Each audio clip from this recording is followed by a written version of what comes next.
Hello and welcome to my kitchen. Today is Egg Week. You can see my egg shirt, and I'm going to teach you about the incredible edible egg. And the recipe today is a really quick recipe that's going to help your mornings be a little bit brighter. So let's start by washing our hands, putting on our head covering, and getting ready, reading our recipe, and looking at our mise en place. So reading our recipe, you're going to need 1 to 2 tablespoons of cooking oil, and you can use olive oil, you can use canola oil, you could even use butter if you choose for the flavor. But remember that butter is a saturated fat, so we want to limit that. So that is your oil. Then you're going to need your cooking spray, because with your cooking spray, you're going to need to coat your non-stick muffin pan, and then you're going to go to your major ingredients. So we have 6 eggs, 1/2 cup of milk, and again, we're using our liquid measuring cup. Now, what I like to do is, if you have them, I like to crack my eggs into the liquid measuring cup and then pour my other liquid in, because this way, at the end, when you're pouring your egg mixture, it's very, very easy to pour. So we have our eggs, we have our milk, and then we have a pinch of salt and pepper. Remembering that a pinch is 1/8 of a teaspoon, so I have my measuring teaspoon here, I have my salt, and I have my pepper right there ready to go. And then you have the option of 1 cup of vegetables and then 1/2 cup of cheese. So for the vegetables, you can use anything that you have in your refrigerator, anything that you want to use up. You can also use frozen vegetables. But the key is you need to make sure that you saute them first. You're going to saute them because, especially if you're using frozen vegetables, they have a higher water content, and if you do not saute them and then drain them, you're going to have a watery egg. So I'm going to show you something. I used mushrooms, so today I'm using mushrooms in my recipe. So I sauteed them and I put a little bit of onions in them, and with the onions I actually used a frozen onion. So I have mushrooms which have a high water content, and then I used a frozen onion. So I had a lot of liquid, so I sauteed it and then I drained it out, and look at all the water. Look at all the liquid that I have left over. Now, if I didn't drain it out, it would make for a soggy egg, okay? So we have our milk, we have our eggs, we have our vegetables that are already sauteed. I'm gonna add some cherry tomatoes, and today I am choosing a feta cheese. We have 1/2 cup of feta cheese. So now that we have all our ingredients, let's go. So you're gonna have your eggs, and you're gonna have it all cracked up, and you simply take your milk, and we'll add our milk right here. We're going to whisk it all up nice and nice. Then we're going to add my salt and pepper. I had that all measured out already. And you're going to whisk it up really, really nice. I have my muffin tin. Now, I am using actually a whoopie pie tin, because for mine, I want to make a breakfast sandwich. So I happen to have these. It's a thin tin, but in most labs, we just use a regular old muffin pan. I'll show you that in a second.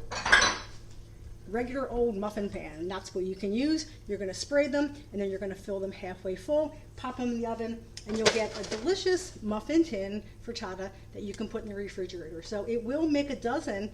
You could have 2 every day, and you have your breakfast for a week. So I have everything right here, and then what I'm going to do is I'm simply going to pour them in.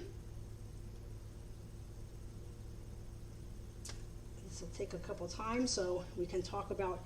These are great sources of protein that we're having in here.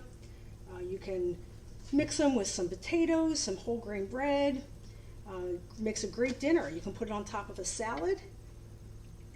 Other things that we can make are some quiches with our eggs. You can make a big frittata in a cast iron skillet and add all of your delicious vegetables. So we can see here, and I'm making this, and this is nice and full. All right, I'm adding here. I have a little bit extra there, and then you want to take your vegetables, and you can see, and again, I'm using my fingers because I washed my hands. If you're in a commercial kitchen, you're going to want to use gloves if you're not using a spoon, because we want to make sure that we're not having any cross-contamination. And I'll put this in here. Look how nice this looks.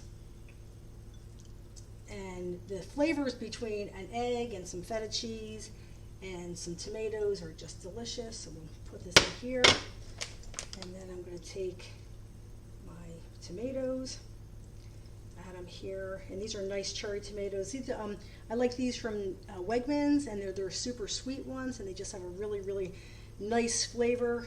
I miss my cherry tomatoes from my garden. We had a nice crop of cherry tomatoes this year. Every year we do, and it's so nice to just go out there and just pick one off the vine. So we have here, putting all of these here. All right, and because I am a Libra, I have to be even Steven for everything. And now I'm going to take my feta cheese and I'm going to put this up here. And we have our oven, again, mise en place. We have it preheated to about 350 degrees. And these come out really quick, and we're only going to bake them for about 15 to 20 minutes. Sometimes you have to watch. It might look like it's not totally cooked if you put cheese in it, but that's actually the cheese that gives that little liquid. So you just want to kind of maybe, you can take your oven thermometer and you can take the temperature to about 135 degrees, but you'll pretty much know when they are done. Okay, so I look at this. Now, one important thing is before you put them in the oven, you want to make sure that you take a clean kitchen towel and you want to make sure that you're going through the pan to make sure that there's no drippings on the side, because if you have dripping on the side, that can burn. Okay, so I am going to take the camera and bring it here because I don't want to lift up my pan for fear of spilling something out. So you can see, right there, that's what it looks like right now, and it's going to go into the oven for about 15 to 20 minutes. So I will see you in a bit with the finished product. Time's up. Came out of the oven, and look how beautiful they look. So I'm going to let them cool for a little bit, and then I'm going to put them on a plate, and I'm going to serve. So bon appetit.